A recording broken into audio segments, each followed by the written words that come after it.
Hôm nay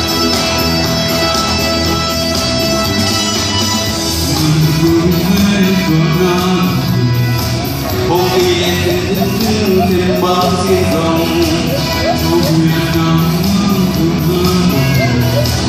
dù biết rằng có những cái không thể nhau vui là luôn chẳng thể đi sẽ vui thế nhưng mà nó chỉ ra đi dẫu mi nằm đi luôn có cả nhà tình buồn là đừng xa xóa không đi mi nằm đi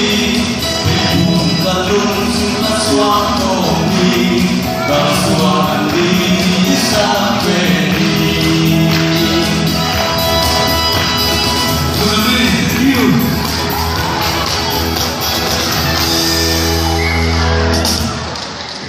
Una